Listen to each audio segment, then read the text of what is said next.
I turned my husband into a dog, and no, I don't regret it, not for a second. But before you call me wicked, before you gather your judgments in your chest like stones, before you label me bitter, broken, or mad, let me tell you what led to that leash. Because the truth is, he wasn't always a dog. First, he was a dream. A soft prayer I folded into my pillow every night, a wish I made with clean hands and a hopeful heart. Back when I still believed that good men were made in heaven and sent down to reward women like me. And for a while, like he played the part perfectly. They said I was lucky, the girl who bagged the husband others fasted for. The women in my mother's church said it was because I was obedient, God-fearing, humble. But that wasn't the truth. I wasn't quiet. I wasn't soft. I wore color like armor. I laughed too loud. I asked too many questions. But I loved with my whole chest. I prayed like the answers would split the sky. And when he came, I thought he was the answer. His name was Nonso. And for a time, he was everything I thought I wanted. Nonso was polished, clean, the kind of man who smelled like sandalwood and certainty. He was educated, but never arrogant. He opened doors, remembered anniversaries. He hugged my mother after church and washed his own plate after dinner. He smiled at strangers and cradled babies like he was born to be a father. Even my uncles, the ones who never liked anybody, said, "You've done well. This one's not like the others." And maybe they were right. He wasn't like the others. He was better. A wedding with 3 outfit changes, vows that made my aunties cry. A man who quoted scripture when he proposed and meant every word. Our honeymoon in Calabar felt like a Nollywood romance. We ate roasted corn by the roadside, took photos by the water, held hands like teenagers who believed forever was ours to claim. And for a little while, I truly believed I had found the kind of love women write songs about. But looking back now, I realize they were right. He wasn't like the others. He was worse because he knew how to hide it. The first few months were peaceful. Too peaceful, maybe. We moved into a quiet apartment just outside town, 2 bedrooms, a small compound, and a mango tree that dropped one fruit every 3 days without fail. He bought a new mattress, set up the water heater, said, "I want you to have comfort."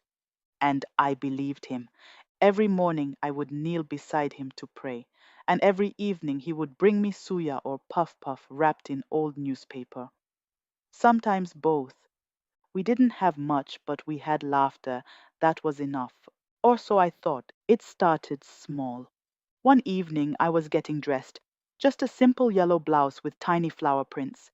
He looked at me and said, "You know, you'd look even better in something traditional." I paused. "What do you mean?" He stepped closer, smiling like it was a compliment. "I just think real African women should dress like queens, wrappers, headscarves, not these Western clothes. It's more respectful." Then he kissed my forehead and walked away. I changed, just to make him happy. But it didn't stop there. Next came my hair. "Too curly," he said. "Too wild," suggested head wraps. "Just something elegant," he said. "Modest, like a married woman should look." He smiled when I wore one, so I kept wearing them. Then it was my friends. Why was I still talking to Uju? "She's jealous," he said. "Single women envy married peace." I stopped replying. Then it was my business. "These clients are using you," he said. "Let me help. A husband's job is to protect." So he started managing my bookings. Then the payments started going through his account. "It's just for now," he said. I stopped posting online. He said I was drawing too much attention. I turned down offers. He said married women didn't need that kind of exposure. And when I questioned it, when I asked if maybe I was giving up too much, he shouted, not a warning, a thunderclap, the kind that echoes through your bones. "So now I'm the enemy, after everything I've done for you?" I apologized for making him upset. for doubting him, and after the shouting came the silence, days of it, silence thick enough to swallow joy. And through it all, he still smiled in public, still prayed before dinner, still held my hand at church. And I shrank. I smiled too much. I apologized too quickly. And the more I gave, the more he took, until there was barely anything left of me to hold. I tried to talk to my mother.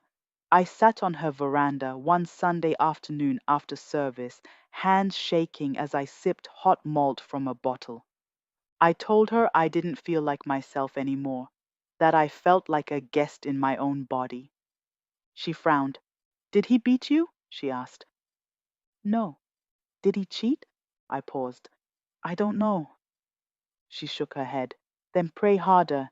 Better to be kept than to be lonely. I nodded. But something inside me folded in half. Then came the nights, the late ones, when he didn't call, didn't text, when he returned home and smelled like soap but his collar was still damp. He said it was work, always work. But the way he smiled at his phone, the way he turned it over when I entered the room, the way he laughed at messages no one else could see, that was not work. One night I woke up thirsty, went to the kitchen for water, and I heard it. A laugh. Not just any laugh, the kind that slips out when you forget someone else is listening. I stood at the hallway, watched the glow of his phone light up his face in the darkness, watched his fingers move quickly, typing something he wouldn't want me to read. I called his name. He looked up too fast. The smile died on his lips. Just work, he said. Go back to bed. And I did, but I didn't sleep because I knew something was coming. I didn't know what or when, but I knew it would change everything. And they say the worst kind of heartbreak doesn't happen in a moment. It happens quietly, like a spoon disappearing from your kitchen drawer, one by one, until the day you reach for something and realize it's all gone. That was what living with Nonso had become. A series of slow vanishings. He still smiled, but smiled more at his phone than he did at me. And I didn't ask, because asking felt like begging, and I was tired of begging. Still said good morning, still prayed before meals, but I could feel it, the gap, like we were living in the same house, but not the same marriage. He would come home late, toss his keys on the table like a man bored of routine. His shirt would be unbuttoned, but his body smelled clean. Fresh soap, new cologne, as if he was washing something off. Some nights he didn't touch his food, said he already ate at the clinic, with friends, on the way. The stories changed each time, but his silence stayed the same. Then came the Monday I decided to find out for myself. I told him I had a client meeting, said I'd be gone for the afternoon, even dabbed powder across my face, tied a gel. He barely looked up from his phone, just nodded. Don't stay too long. I smiled, then left. But I didn't go to any meeting. I walked down the road, waited by the corner shop, and watched the house from behind a recharge card banner. About 10 minutes later, he stepped out. White kaftan, clean shoes, phone to his ear. He didn't see me. A black car pulled up, not his usual. He got in. I waited until he turned the corner. Then I hopped in a cab and told the driver to follow him. My heart pounded the entire ride, not from fear, from rage, from the ache of knowing and not being able to unknow. He didn't go far, just 10 minutes across town, to Enugu Crescent, to Gozi's house, my cousin, my blood, the one I used to share meat pies with after school. Who knew my secrets before I learned how to spell them? The one who held my hand after my first heartbreak and threatened to beat the boy with her mother's broom. The one who curled my hair on my wedding morning, whispering, You won, Chi. You found a good one. That Gozi. I didn't knock, didn't move too close. I stood behind the hibiscus bush just off the fence line. Gozi's curtain was open, and from where I stood, I could see straight into her parlor. They were on her couch, comfortable, close. He held a spoon of stew to her lips. The same kind of meal he once said I should, leave to real cooks. She licked the spoon clean, laughed, ran her fingers down his chin like it belonged to her. Then he leaned in and kissed her. Not a nervous kiss, not a maybe kiss, but the kind of kiss that knows its way around someone's mouth, like they'd done it 100 times before. But my eyes didn't blink. I needed to see it, all of it. I stood there breathing, not crying, just empty. I watched for 3 whole minutes, long enough to feel it, the death of something I had spent years building. And when he leaned in to whisper something into her ear, Gozi blushed, giggled, tugged at his sleeve like a shy girl in love. I couldn't hear his words, but I knew his tone. I knew that smile. And in my chest, I imagined it. That old name he used to call me, Queen. I didn't shout, didn't break the door, didn't disgrace myself in front of people who already thought I was too soft. That's when I left. I went home, opened the windows, let the air in, boiled water, poured myself tea. Didn't drink it. I swept twice, though the floor was already clean, and then I went to the bedroom, to the old Ghana must go bag, that checkered sack you only touch when you're ready to leave for good. It was tucked at the back of the wardrobe, under wrappers, under shoes I hadn't worn since the wedding. I unzipped the bag. There it was, the red box, wrapped in faded cloth, tied with palm string, like it was never meant to be opened easily. It had been given to me by my grandmother the week I turned 18. I remember her hands trembling as she placed it in mine, the look in her eyes, like she was passing down something older than both of us, something that breathed beneath the silence. She didn't smile. She just said, "There are some men you talk to, some you walk away from, and some you deal with." Then she wrapped it again and told me not to open it until my spirit could no longer carry its burden alone. And tonight it couldn't. I never opened it. Not when I lost my first child and he said, "It's for the best. You need to be stronger anyway." Not when he silenced me in front of his friends, laughed, and called it a joke, while I swallowed the heat rising in my throat. Not even the day he told me to stop wearing lipstick, said it was too loud, said it made me look like the kind of woman men whisper about. I held the box through all of that, through the shrinking, the smiling, the pretending. But that night, after what I saw, after who I saw, I sat on the floor, palms sweating, chest pounding, and I untied the cloth. Slowly, deliberately, like someone preparing a sacrifice, and I opened the box. Inside, one black stone, ash from burnt kola nut, a shard of mirror wrapped in dried leaves, and a note, handwritten, simple, 8 words: "Let him crawl like he made you crawl." I lit a candle, placed the mirror in front of me, burned a piece of his old shirt, the one with our wedding date embroidered on the cuff. I whispered his name, not the one people shouted when he walked into a room, the real one, the one I used to moan into his chest when the lights were off, when I still believed he was mine. Chukwunonso Obiora, once, twice, 3 times, and the air changed, and then I spoke the words that could not be unsaid. "Let him crawl." The flame flickered, then stilled, and the air in the room went still, not silent, just still, like everything was listening. And then I felt it. Something shift, not outside, inside me, like something had returned, something I hadn't felt in a long, long time. I lay down, not to sleep, just to rest. For the first time in weeks, I didn't cry. And by morning, he was gone. No question, no confusion, just silence.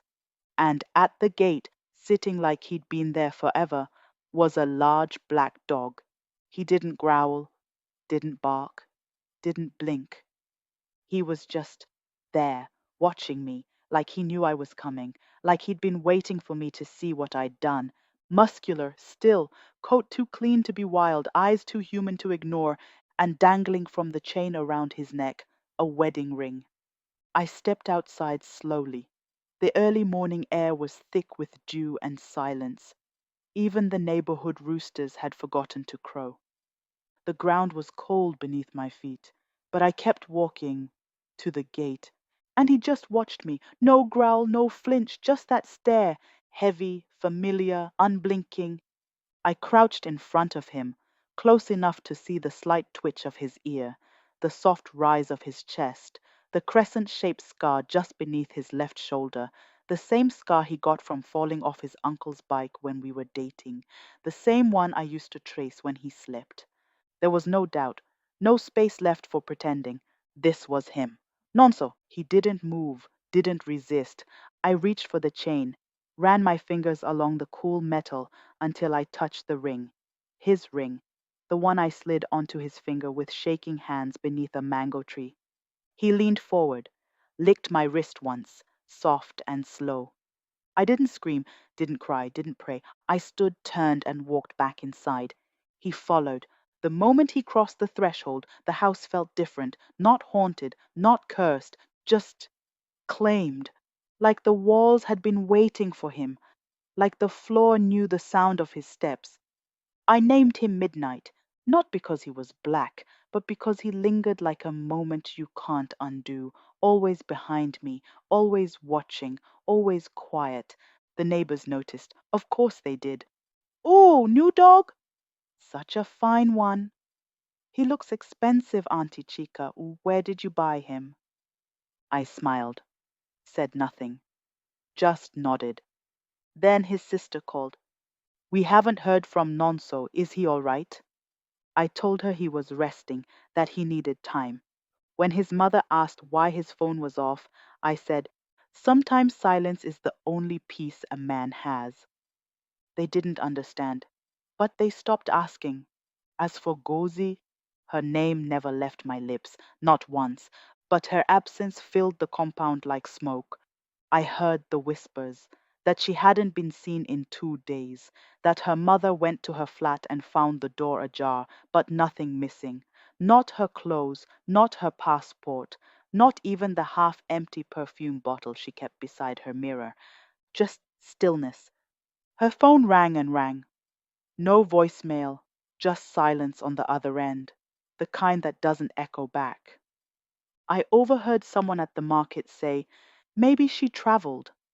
Another said, or maybe she finally ran out of lives. I didn't correct them, didn't speak. I just tied my wrapper tighter and picked out my vegetables in peace. At night, Midnight would sit by the door, calm, unmoving, like he knew the silence was louder than any search party. He never growled when they mentioned her name. He didn't need to. That evening I fed him Gary and dried fish. He ate slowly, no mess, no sound. After he lay near the back door, head resting on his paws. The same way Nonso used to lie on the couch when he was tired. Same posture, same sigh. I sat beside him, whispered his name, not Midnight, Nonso. His ears twitched. I whispered it again, softer. He closed his eyes, but didn't move. By the third day, he had already reclaimed the house. He didn't explore, didn't sniff around like something new. He moved like he remembered every corner. He knew which room I was in, even when I didn't make a sound. He lay by the kitchen door when I cooked, beside the sewing machine when I worked, at the base of my bed when I slept. He didn't touch anything, didn't destroy, didn't mark territory. He just followed, like he still believed he had the right to. On the fourth day, he brought something home. I was washing okra at the tap when I heard his claws scrape across the compound stones, slow and deliberate. I turned. He had something in his mouth, wrapped in cloth. He walked straight to me, dropped it at my feet, then stepped back. I didn't move at first, didn't breathe. The fabric was pale, familiar, too familiar. I bent down, unwrapped it slowly. Inside, a bone, long, smooth, too big to be chicken, too clean to be goat, wrapped in a tan linen fabric, the same fabric Gozi wore the last time I saw her, the day she sat beside my husband and licked stew off his spoon. I didn't scream, didn't faint, didn't even cry. I picked it up, dropped it in the iron basin, poured kerosene, lit a match, watched it burn. That night, I boiled yam, served it with palm oil and scent leaf, placed a piece on a small metal plate, set it down beside him. He looked up, waited. I said, "Eat." He did. I whispered, "Good boy." He wagged his tail. Later, I found him scratching at the guest room door, the room I hadn't opened since the wedding. He pawed it once, twice. I opened it. He walked in, lay on the floor, stared at the ceiling like it was telling a story only he could hear. I closed the door, left him there. The fifth day, I found muddy paw prints on the veranda, leading from the gate to the mango tree. Right beneath the tree, a single gold earring, not mine. I picked it up, held it to the light. Gozie's earring, the one she wore to everything, birthdays, church, even that one funeral where she still managed to outshine the widow. The same one she had on the day she looked me in the eye and asked, "How did you get a man like Nonso?" I smiled, wiped it clean, dropped it in the bin. Midnight barked once, softly, then rested his head on my feet. And for the first time since my wedding night, I felt safe. I found comfort in knowing that the thing that once had power over you now waits for your command. That's what life became. Simple, quiet, mine. Midnight became part of the compound. He no longer followed, he accompanied. When I walked, he walked. When I sat, he curled beside me. When I stared into the sky and said nothing, he stayed silent too. He no longer moved like a dog. He moved like a man who knew he had one last chance to be useful. The neighbors loved him. "Auntie Chika, your dog is so calm. He chased that thief away last week. Very loyal, almost human." I smiled. One woman from the next street even asked if I'd help her find one just like him. I told her, "They're hard to train. You have to break them properly." She laughed. I didn't. The children who once shouted around my window now quieted when they passed. They said he stared too hard, that he didn't blink. Inside the house, Midnight learned everything. He could tell when the water was boiling, when the sewing machine jammed, when I was thinking too loud. He began to rest near the radio whenever I played old High Life songs, especially the ones Nonso used to hate. He'd tilt his head at the speakers as if remembering. I bought new curtains, painted the bedroom blue, hung up photos he once told me to take down, and when I brought home the earrings I had always wanted, the ones he said were too loud, I wore them all day, even while cooking. Midnight didn't flinch. He watched me every moment. One afternoon, while sweeping the compound, I found something near the mango tree. It was small, wrapped in cloth, tied tightly with twine, like something buried that wanted to stay buried. I opened it. Inside, a full tube of red lipstick, slightly melted, my brand, the one I used to wear before I stopped being bold, before he called it cheap, before Gozy borrowed it and never gave it back. I hadn't seen it in over a year, had almost forgotten what it felt like to wear color on my mouth and mean it. I stared at it for a long time, then dropped it in the dirt, pressed my heel into it. Slow, steady, until the red disappeared into the earth. Midnight watched, then padded over, dug a shallow hole beside the spot, covered it with one paw, and walked away. I started talking to him more, not like a pet, like a man. I'd say things like, "Did you hear what she said to me?" Or, "Do you see how peaceful it is now that no one is shouting?" Sometimes I'd say his old name, softly, just to see if he remembered. He always did. His ears would flick, his tail would move once, but he never barked. He had nothing left to say. That same evening, he brought another item to the back steps, a scarf, Gauzy's, still smelling of coconut oil and perfume. I didn't burn this one. I buried it beneath the mango tree without a word. Midnight curled up on the spot, didn't move for hours. The next day, I wore red lipstick. Bright, bold, loud, walked through the market like a flame with legs. People turned, some smiled, some whispered. I didn't care. For the first time in a long, long time, I felt like myself. And when I returned home, midnight was at the gate, waiting, head low, as if to say, "You can be whoever you want now. I won't stop you." He wagged his tail, just once. Peace has a sound. It's not silence. It's the absence of performance. It's waking up without flinching. It's living in your own name and knowing no one can take it from you again. That's what I had. That's what I built. And that's when she came. It was a Thursday. Hot, dusty, the kind of day that makes even your breath feel heavy. I was slicing yam when I heard the knock. Firm, sharp, too confident. I opened the gate. She stood there, hips wide, thick makeup, sunglasses sitting too high on her nose. "Is Nonso here?" she asked, chewing gum like it was her second language.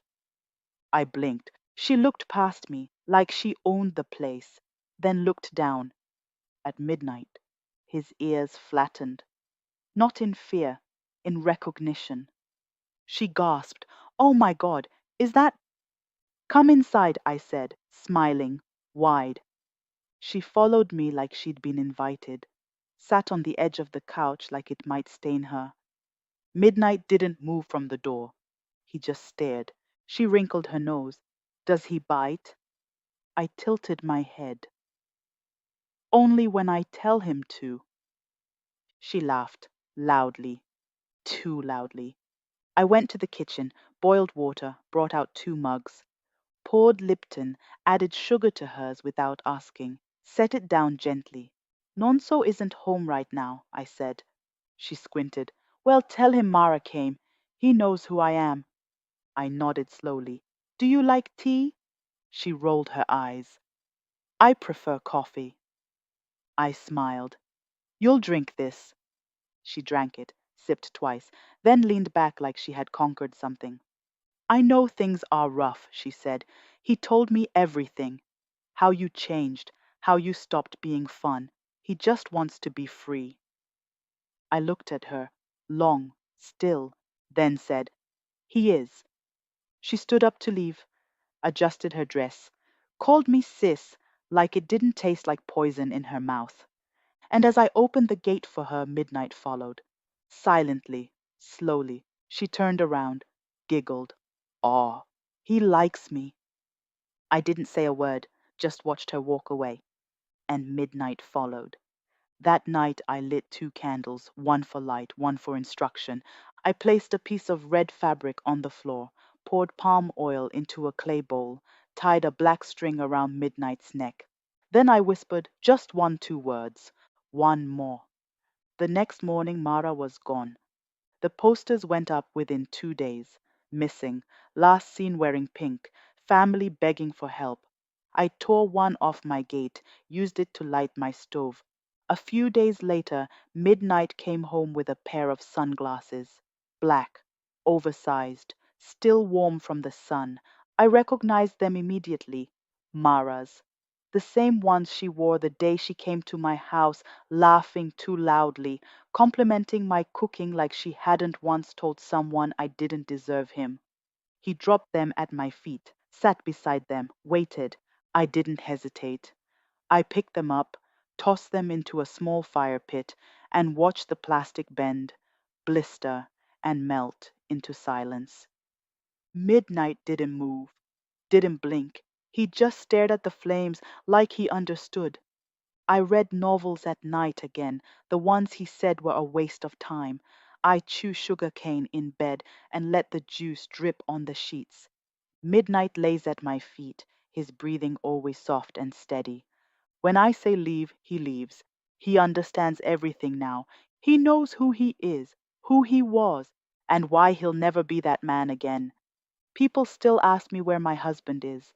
I smile and say, "He's here, closer than ever." Most believe me, some don't. But one woman, an old woman with a bad eye and a sharp memory, looked me dead in the face one Sunday after church and said, "You're not the same girl he married. Whatever you're doing, keep doing it." I smiled. Midnight wagged his tail. "So that's the story. The full story. The real, the raw, the uncut. And if after hearing all of that, you still want to judge me, Be my guest, because the way I see it, I didn't break Nonso. I revealed him. He was a dog long before I changed him, chasing attention, barking at freedom, roaming the streets, marking territory that was never his. The only difference now, he's a loyal one. He stays when I say stay, and for once in his life, he knows his place. I hope this story reminds you that when a woman like Chika stops crying, stops begging, stops explaining, it's not forgiveness. It's the beginning of something you can't undo. Nonso yelled. He shamed. He silenced. And still, Chika didn't break. She chose a quieter weapon. Gozi laughed behind her back. Mara strutted through her gate. Now one is missing, the other forgotten. And Nonso, he still walks, but not on two legs, because when you betray a woman's trust, when you lie with her blood and twist her loyalty into a leash, you don't just risk her tears, you risk her turning. And once she turns, there's no reversing it. Gozi lost her life, Mara lost her soul, Nonso lost his name. So remember this: if you sleep with someone's husband thinking it's just a game, make sure you know who his wife is. Because some women don't fight fair, they don't throw punches, they change your shape. And in some stories, the ones whispered at night, the ones tied with palm string, the ones who cross her don't come back whole. Some don't come back at all.